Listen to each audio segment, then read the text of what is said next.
Hello friends, welcome to youtube.com oblique Dr. Ved channel. I am Dr. P.R. Patel, Professor and Head Veterinary Medicine. Here we discuss important bacterial disease tetanus, and in part 6 we will discuss details about diagnosis, differential diagnosis, prevention and control of tetanus.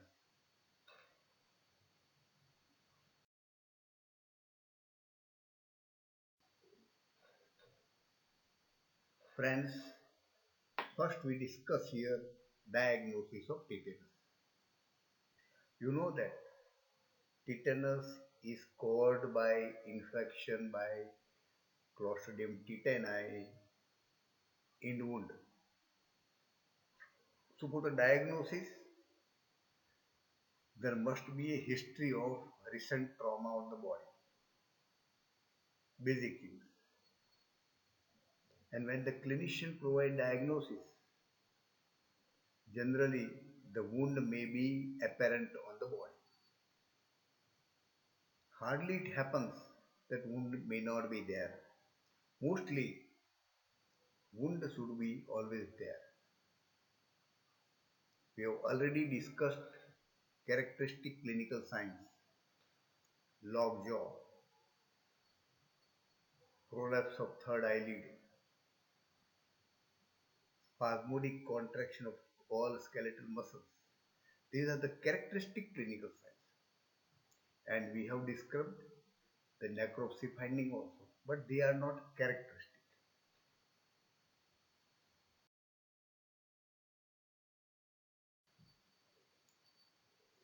Diagnosis of tetanus. Clinician can prepare a smear from wound exudate, stain with gram stain, examine under the microscope examination.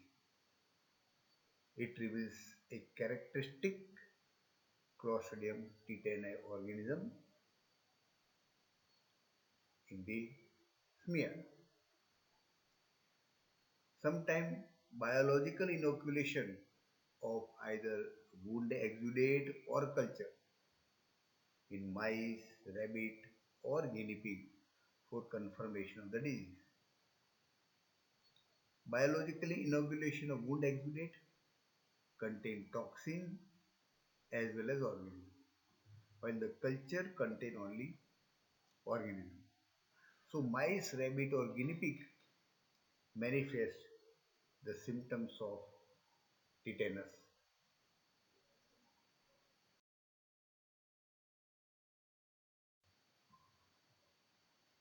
Continue the diagnosis of tetanus. In the laboratory, demonstration of tetanus toxin confirms the disease.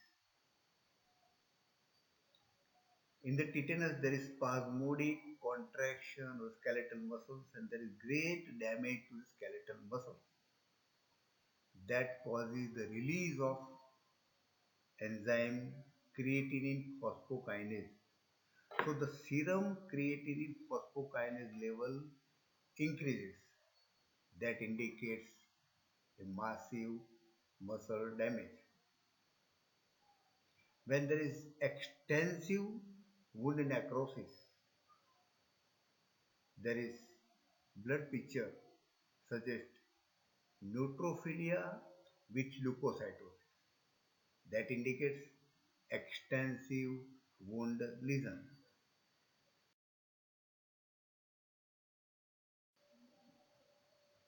We discuss here differential diagnosis of tetanus. The spasmodic contraction of skeletal muscles along with other symptoms are also shown by many diseases. One by one we'll discuss. Strychnine poison. There should be a history of access of strychnine, mostly in the form of drug or malicious intention. In strychnine poisoning, there is no wound. Chemical assay of gastrointestinal content shows the presence of strychnine in strychnine poison. The another disease is grass tetany or hypomagnesemia. There is history of grazing of magnesium deficient pasture, fast growing green lush pasture with characteristic hypomagnesia symptom, low serum magnesium level, abscess of injury, and cure with the magnesium treatment within 4 to 5 hours is the confirmatory diagnosis.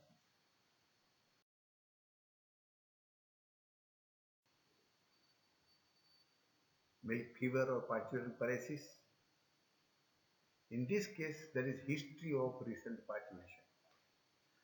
Milk fever occur at about parturition within 24 or 48 or 72 hours of parturition, and it has a characteristic milk fever signs,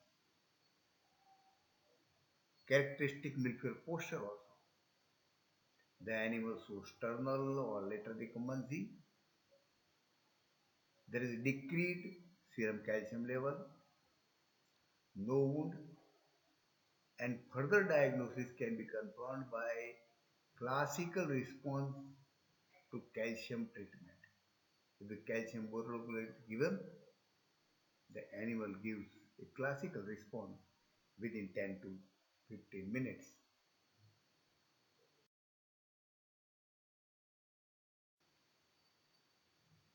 Differential diagnosis rabies, history of rabbit dog bite. In rabies, there is behavioral changes in the dog, hypersalivation. Dogs roam here and there. Dog has a biting tendency, no wound in the body.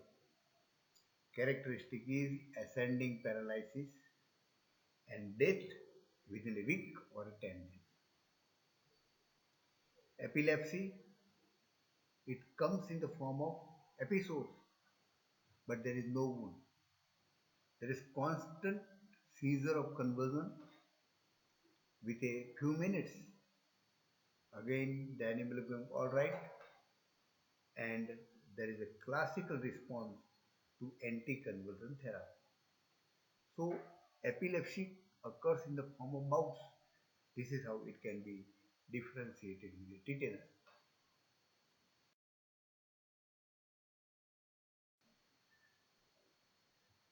Friends, we talk about prevention of tetanus.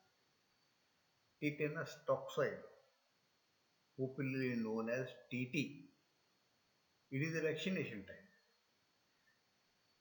It is used to induce active immunity into the animal. So vaccination with tetanus toxoid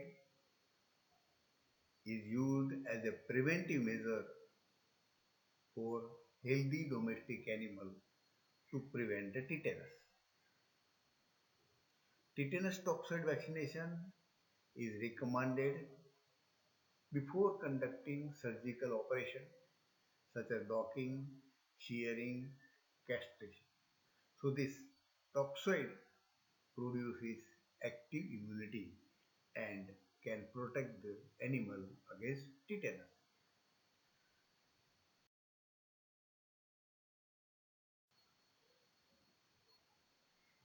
Continuation of the prevention, vaccination with toxoid is recommended in pregnant animals, generally at advanced stage of the pregnancy. The mare is highly susceptible. Cattle is comparatively less susceptible. Sheep and goat is also comparatively less susceptible. So in mare it is more advocated. And this vaccination in the advanced stage of pregnancy is advocated when the incidence of tetanus is high in particular area, and it will protect the animals at the time of parturition, and it will protect the young one also. So mare is to be vaccinated in the last 6 weeks of the pregnancy. Cattle at 7th and 8th month of pregnancy, and in sheep and goat, 3rd and 4th month of the pregnancy.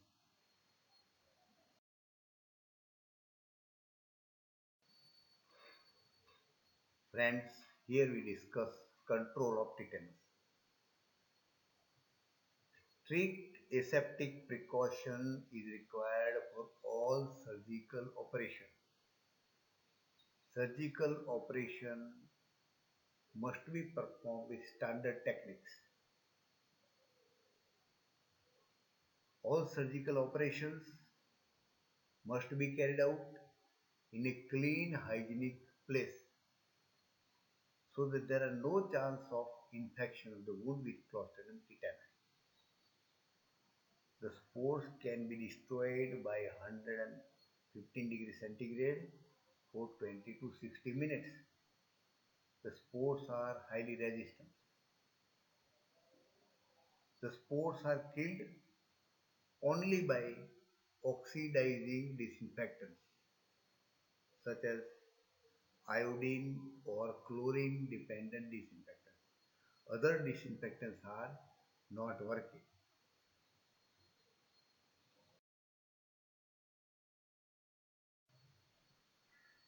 Continuation with control of tetanus.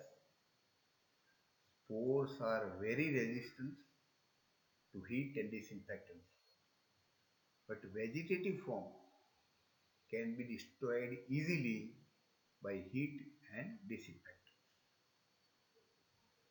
It is necessary to use sterilized surgical instruments for all surgical operations that can minimize Clostridium tetani infection. Proper, proper precautions are required to take for handling the cases of prolapse of uterus and retention of placenta cases, because during that time there is wound and there is necrosis of wound also. There is also anaerobic condition. So to protect the animals, proper precautions of handling such cases is a must.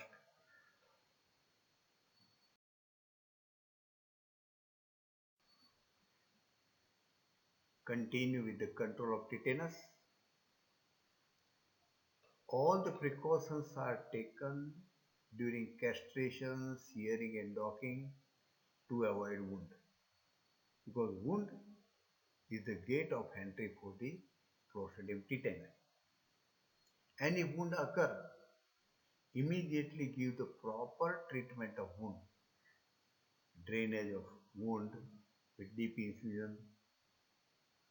As far as possible, try to avoid anaerobic condition, because the anaerobic condition favors the multiplication of spores. Prevention of occurrence of wound to animals in the farm. Generally, keep away animals from injurious, sharp iron and other materials, so wound can be minimized. If necessary, in certain cases, if required, tetanus antitoxin or anti-tetanus serum can be given for the control of disease.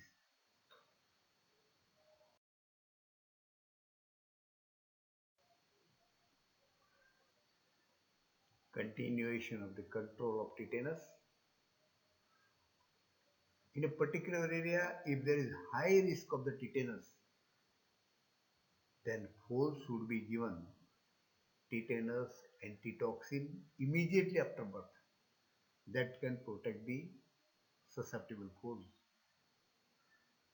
The lambs and calves are comparatively less susceptible. So decision of vaccination of lambs and cows with tetanus antitoxin depends on the prevalence of tetanus in particular area. If prevalence of tetanus in particular area is high, then it is advisable to give tetanus antitoxin to lambs and calves. Otherwise, it is not advisable or not required.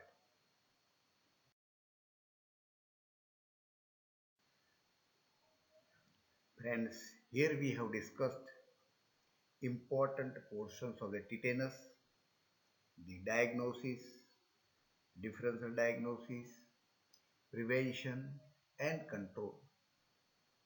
It is very much necessary for veterinary students and veterinarians requested to share them, to promote the channel, requested to subscribe the channel.